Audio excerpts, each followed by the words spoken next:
অবুঝ প্রাণী গরুর সাথে এ কেমন নিষ্ঠুরতা! পৃথিবীর শ্রেষ্ঠ জীব মানুষ কিভাবে পারে এমন নিষ্ঠুর আচরণ করতে অবলা গাভীর সাথে? ত্রিশালে একটি গাভীর জিহ্বা কেটে দিয়েছে দুর্বৃত্তরা। সেই গাভী 5 মাসের গর্ভবতী।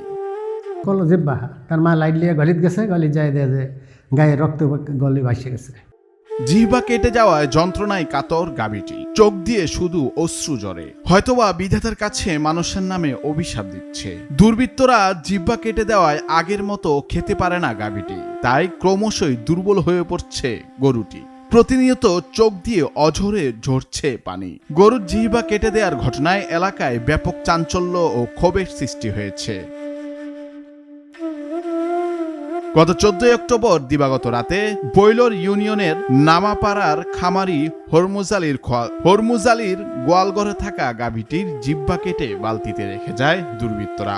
ঘটনার পর থেকে গাভীটি তীব্র যন্ত্রণায় ছটফট করছে, আগের মতো খেতে পারছে না খাবার। নিরীহ গাভীটি 5 মাসের গর্ভবতী। গাভীর এমন অবস্থায় মানসিকভাবে ভেঙে পড়েছেন গাভীটির মালিক। 5 মাসের বাচ্চা ফেটা, আমি তো বিরাট কান্ত এটা যে গরুটা লিয়া না খাইতে পারলে আমি কী করাম? তাহলে কিন্তু যাও ওই ওষুধের এর দ্বারা চিকিৎসার দ্বারা তেমন ওই বসি বোর্ডা দেয়া খাওয়াইতেছে, কিছু খাওয়াইতে রাত্রে রাখতেছে।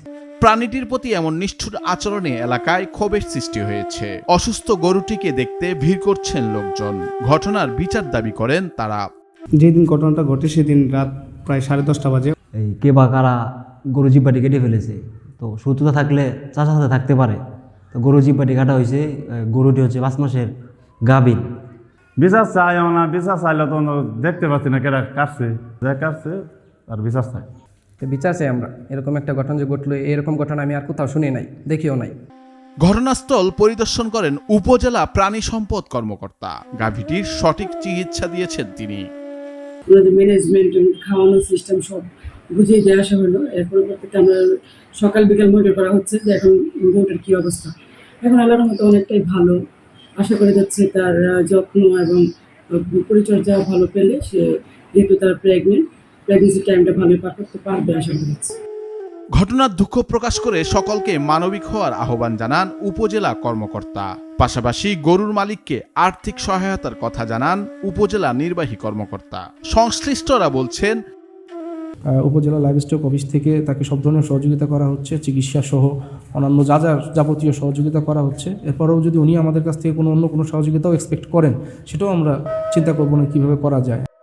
একটি গর্ভবতী প্রাণীর উপর এমন নির্মমতা শুধুমাত্র পশু নির্যাতন নয়, এটি মানবতার জন্য চরম হুমকি স্বরূপ।